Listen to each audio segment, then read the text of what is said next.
Hello, class. Welcome to Lesson 12 of our Historical Fiction Writing Unit. Today, we are going to go over 3 tips on how to revise. When you're revising, remember that you're going to revise on your own first, and then you're going to revise with a peer, and then you need to revise with a teacher. While you're revising, I want you to remember these 3 tips specifically. Tip number 1, are there any out-of-breath parts to your story? As you read your story, or someone else reads your story, think about, as you're reading, are there any parts when you reach the end that you were out of breath? Let me read this section to you now. Did you know an NBA team won 9 championships in 1 decade, and the team that accomplished that feat was the Boston Celtics, and they are the most successful professional basketball team? Notice I was out of breath after reading that? That's important to know because there's probably punctuation in there that you have missed and that you need to put in. Let's continue reading the rest of this section. With 17 NBA championships, they have won the most titles than any other basketball team, and the Boston Celtics have an impressive history of great players and great success. Whew. That's another section there that definitely needs more punctuation. It's quite possible that in both of these very long sentences, we may need to make even shorter sentences or add commas to them, or both. Make sure when you're revising that you check any out-of-breath parts to see where you can add appropriate punctuation. For tip number 2, you should be asking yourself when you're revising on your own, or when you're revising with a peer or a teacher, are there any parts of your story that seem too plain? Kind of like a young children's story. Okay, let's read this next section here. There have been many great players.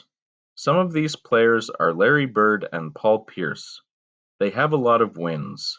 They have a lot of championships. They have won a lot and may win a lot again. Notice in this writing, there's not a lot of specifics, and the sentences are very short, and there's a lot of repetitiveness.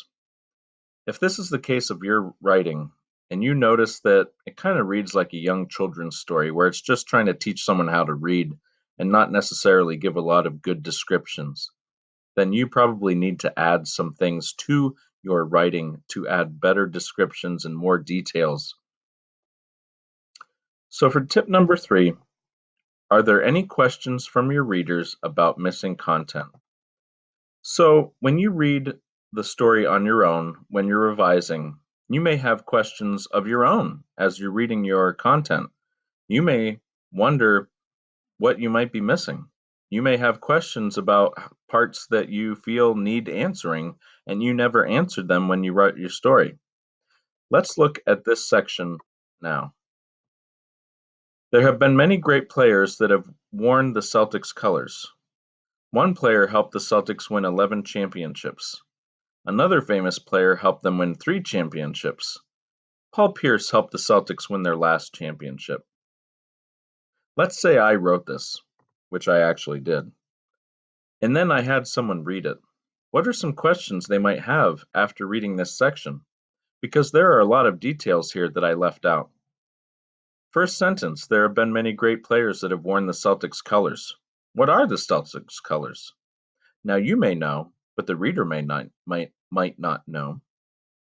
The next question, one player helped the Celtics win 11 championships. Notice that it doesn't actually say who that player is. The reader most likely will want to know.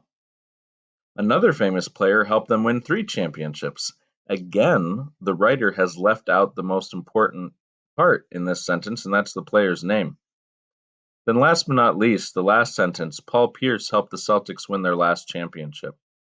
We could add more details here, such as when the last championship was won.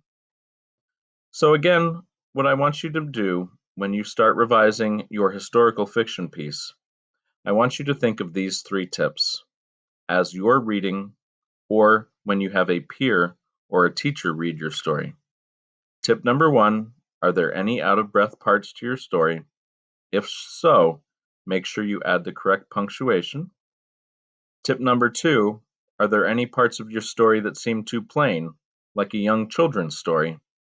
If so, add more detail and more descriptive words. And then tip 3, are there any questions from your readers about missing content? Make sure that when your reader is done reading your work, that they're not still confused or wanting more information. Make sure you add the information that a reader would be looking for in your story. All right, everyone. Thank you very much for watching our revising tips. Make sure you make a great day and make a great historical fiction writing piece.